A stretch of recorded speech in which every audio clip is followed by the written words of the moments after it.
Hello friends, welcome to share trader Kannada.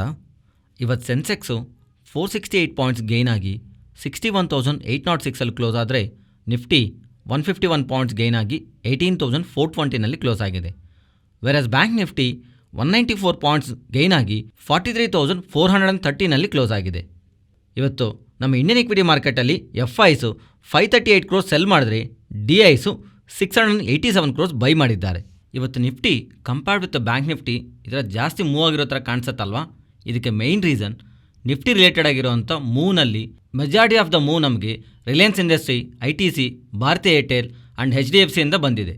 ಇವಲ್ಲದೆ ಇನ್ನೂ rest of the stocks ಎಲ್ಲನೂ ಇವತ್ತು mostly ಸ್ವಲ್ಪ ನ್ಯೂಟ್ರಲ್ ಟು ಪಾಸಿಟಿವ್ ಕಾಂಟ್ರಿಬ್ಯೂಷನಲ್ಲಿ ನಿಫ್ಟಿಗೆ ಬರ್ತಾ ಇದ್ದರೆ ಆ್ಯಂಡ್ ನಿಫ್ಟಿನ ಡೌನ್ ಸೈಡ್ಗೆ ಡ್ರ್ಯಾಗ್ ಮಾಡಿದ್ರಲ್ಲಿ IT ಸ್ಟಾಕ್ಸ್ ಬಿಟ್ಟರೆ ದೊಡ್ಡದಾಗಿ ರೆಡ್ನಲ್ಲಿ ಸ್ಟಾಕ್ಸ್ ಕಾಣಿಸದೇ ಇರೋ ಕಾರಣವಾಗಿ ಕಂಪೇರ್ಡ್ ವಿತ್ ಬ್ಯಾಂಕ್ ನಿಫ್ಟಿ ಇವತ್ತು ನಮಗೆ ಮೂವ್ ಆಗಿರೋ ಥರ ಕಾಣಿಸುತ್ತೆ.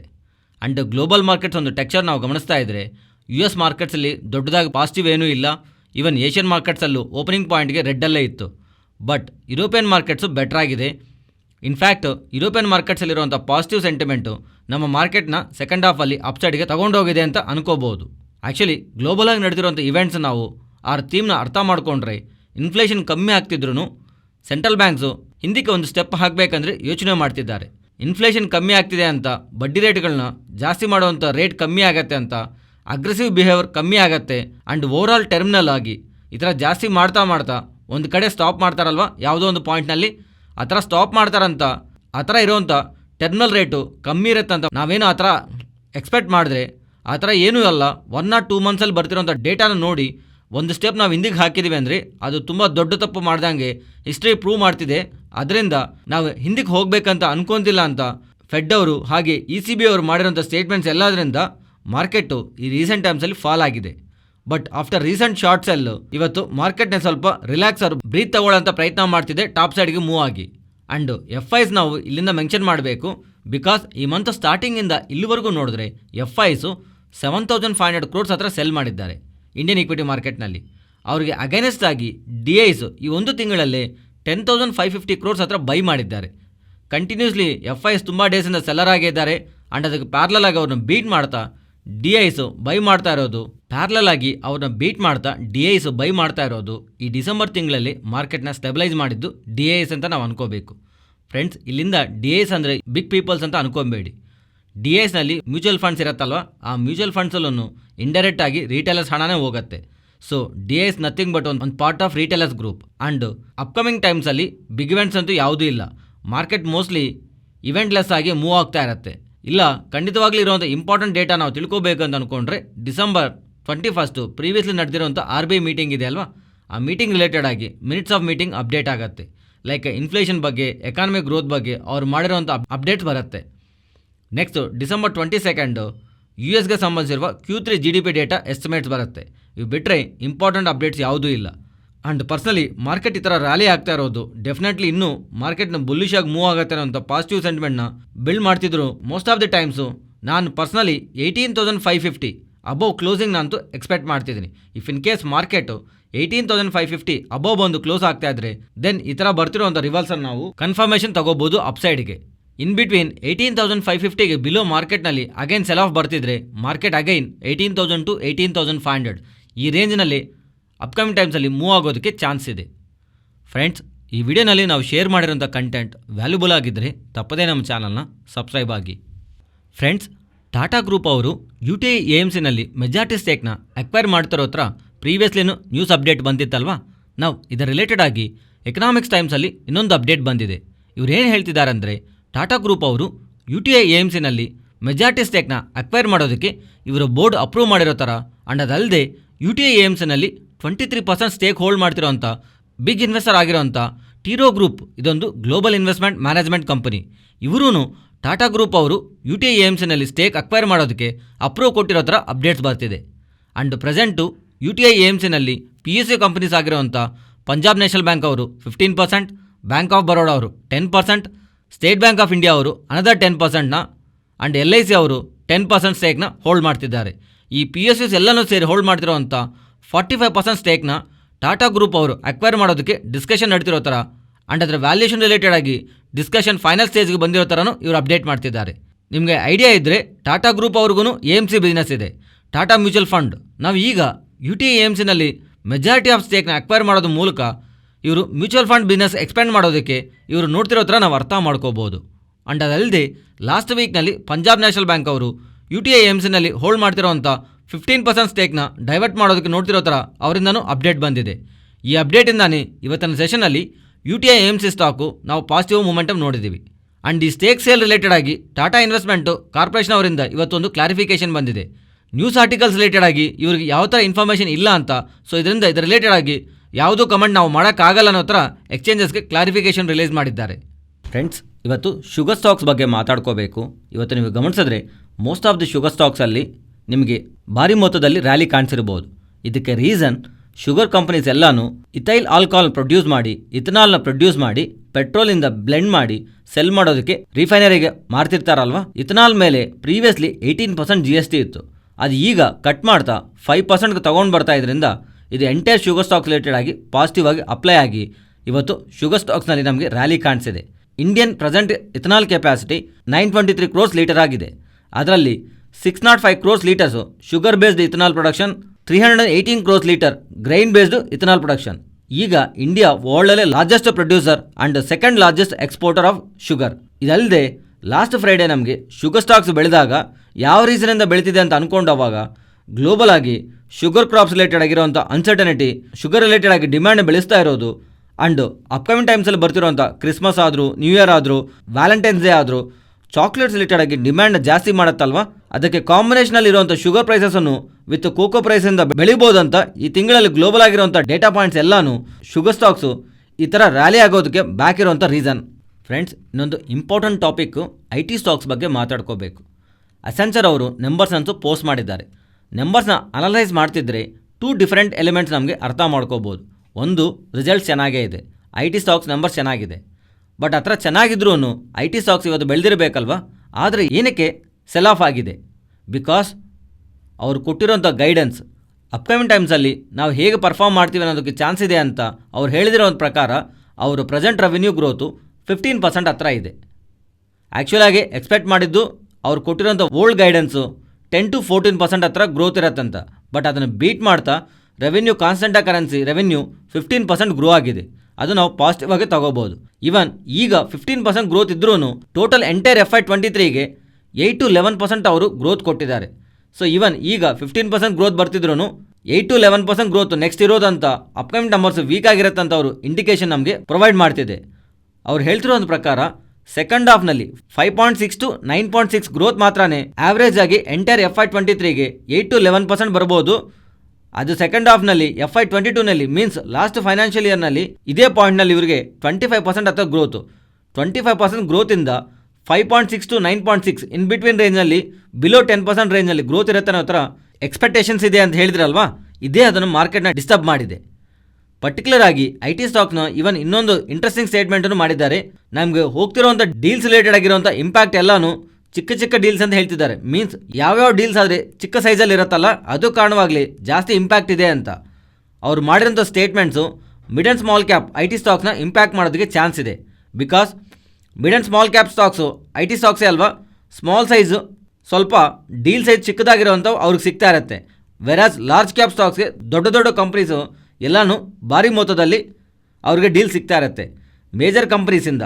ವೆರಾಸ್ ಚಿಕ್ಕ ಚಿಕ್ಕ IT ಕಂಪ್ನೀಸ್ ಎಲ್ಲನೂ mid and small cap IT ಬೇಸ್ನಲ್ಲಿ ಅವ್ರಿಗೆ ತುಂಬ ಸ್ಮಾಲ್ ಆರ್ಡರ್ಸು ಟಿಕೆಟ್ ಸೈಜ್ ಇರೋ ಅಂಥವೇ ಜಾಸ್ತಿ ಇರುತ್ತೆ.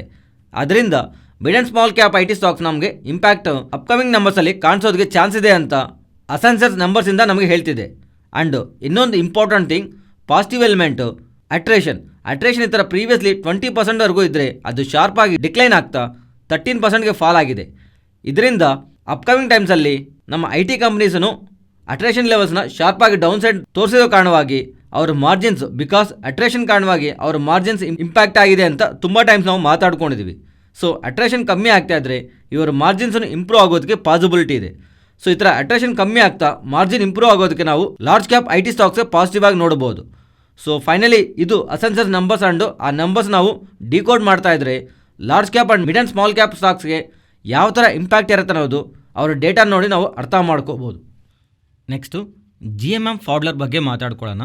ಪ್ರೀವಿಯಸ್ ಟ್ರೇಡಿಂಗ್ ಸೆಷನಲ್ಲಿ ದೊಡ್ಡ ಮೊತ್ತದಲ್ಲಿ ಫಾಲ್ ಆಗಿದೆ ಅಲ್ವಾ, ಆಲ್ಮೋಸ್ಟ್ 15% ಫಾಲ್ ಆಗೋದಕ್ಕೆ ರೀಸನ್ ನಾವು ಮಾತಾಡ್ಕೊಂಡಿದ್ದೀವಿ.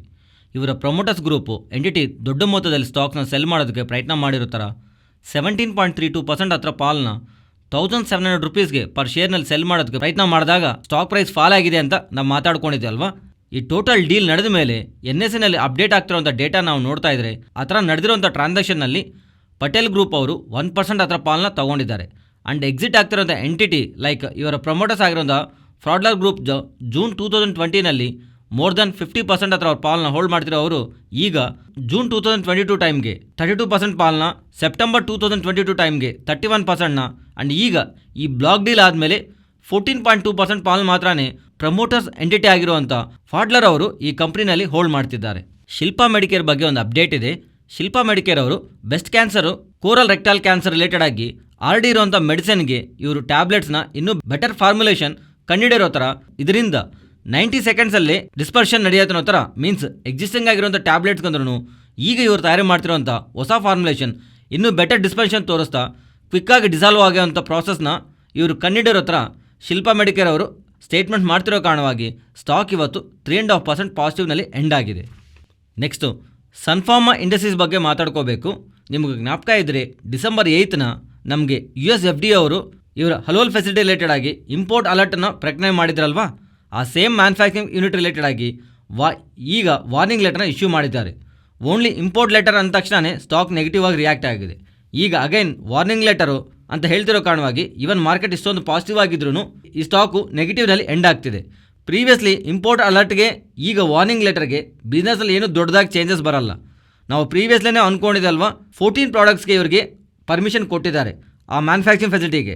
ಎಲ್ಲದಕ್ಕೂ ಇಂಪೋರ್ಟ್ ಅಲರ್ಟ್ನ ವಾರ್ನಿಂಗ್ ಲೆಟರ್ನ ಕೊಟ್ಟಿಲ್ಲ. ಅದರಲ್ಲಿ 14 ಪ್ರಾಡಕ್ಟ್ಸ್ನ ಎಕ್ಸ್ಕ್ಲೂಡ್ ಮಾಡ್ತಾ ಇರೋದು US FDA ಅವರು ತಗೊಂಡಿರೋ ಡಿಸಿಷನ್ಗೆ 3% ಹತ್ರ ಸೇಲ್ಸ್ ಡೌನ್ ಆಗಬೇಕಾಗಿತ್ತು. ಆದರೆ ಈ 14 ಪ್ರಾಡಕ್ಟ್ಸ್ನ ಎಕ್ಸ್ಕ್ಲೂಡ್ ಮಾಡ್ತಾ ಇದ್ರೆ ಮಿಕ್ಕಿರೋದ ಮೇಲೇ ಇಂಪೋರ್ಟ್ ಅಲರ್ಟ್ ವಿಧಿಸಿರೋ ಕಾರಣವಾಗಿ ಕೇವಲ 1% ಸೇಲ್ಸ್ ಮೇಲೆ ಇಂಪ್ಯಾಕ್ಟ್ ಕಾಣಿಸುತ್ತೆ.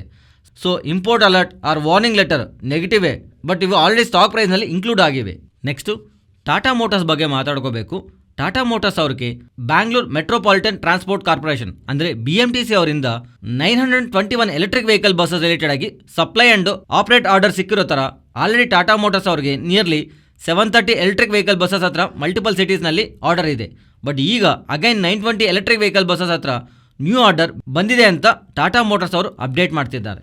ನೆಕ್ಸ್ಟ್ ಸ್ಪೆಷಾಲಿಟಿ ರೆಸ್ಟಾರೆಂಟ್ ಬಗ್ಗೆ ಮಾತಾಡ್ಕೋಬೇಕು. ಇವರು 21 ಡಿಸೆಂಬರ್ ಬೋರ್ಡ್ ಮೀಟಿಂಗ್ ಕಂಡಕ್ಟ್ ಮಾಡಿ ಫಂಡ್ ರೈಸಿಂಗ್ ರಿಲೇಟೆಡ್ ಆಗಿ ಡಿಸಿಷನ್ ತಗೊಂತೀವಿ ಅಂತ ಎಕ್ಸ್ಚೇಂಜಸ್ಗೆ ನೋಟಿಫೈ ಮಾಡ್ತಿರೋ ಕಾರಣವಾಗಿ ಸ್ಟಾಕ್ ಇವತ್ತು 15% ಅಪ್ಸೈಡ್ಗೆ ಕ್ಲೋಸ್ ಆಗಿದೆ. ಕೊನೆಯದಾಗಿ ಅಕ್ಟೋಬರ್ ತಿಂಗಳಿಗೆ ಸಂಬಂಧಿಸಿರುವ ಟೆಲಿಕಾಂ ಸಬ್ಸ್ಕ್ರೈಬರ್ ಡೇಟಾ ಅಂತೂ ಅಪ್ಡೇಟ್ ಆಗಿದೆ. ಲಾಸ್ಟ್ 7 ಕನ್ಸಿಕ್ಯೂಟಿವ್ ಮಂತಿಂದಾನು ಜಿಯೋ ಅವರು ಹೈಯೆಸ್ಟ್ ಸಬ್ಸ್ಕ್ರೈಬರ್ನ ಆ್ಯಡ್ ಮಾಡ್ತಾ ಬರ್ತಿದ್ದಾರೆ.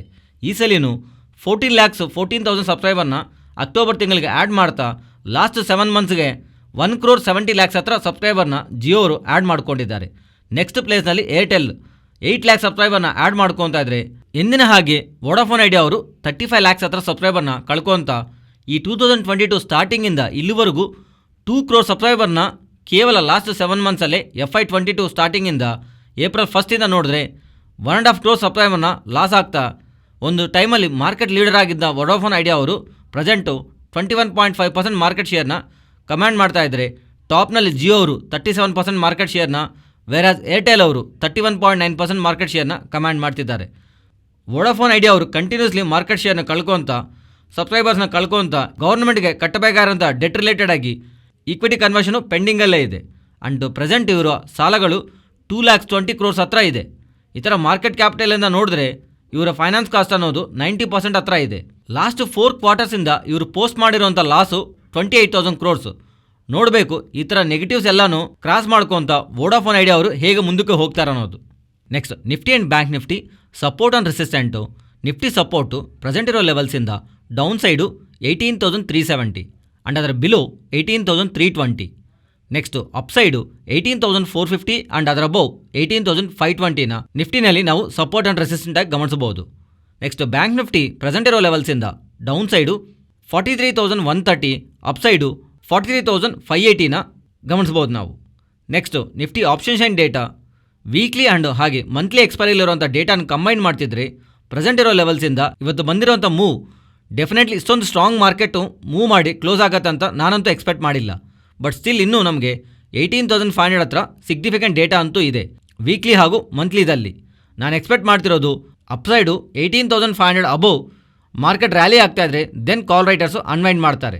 ಅಲ್ಲಿಂದ ಇನ್ನೂ ಫರ್ದರ್ ಆಗಿ ಸ್ಟ್ರೆಂತ್ ಇದೆ ಅಂತ ಮಾರ್ಕೆಟಲ್ಲಿ ಅಪ್ಸೈಡ್ ಏನಾದರೂ 18,550 ಅಬೋವ್ ಕ್ಲೋಸ್ ಆಗದೇ ಇರೋವರೆಗೂ ನಾನು 18,000 to 18,500 ಇದೇ ರೇಂಜ್ ಅಂತೂ ನೋಡ್ತಿದ್ದೀನಿ.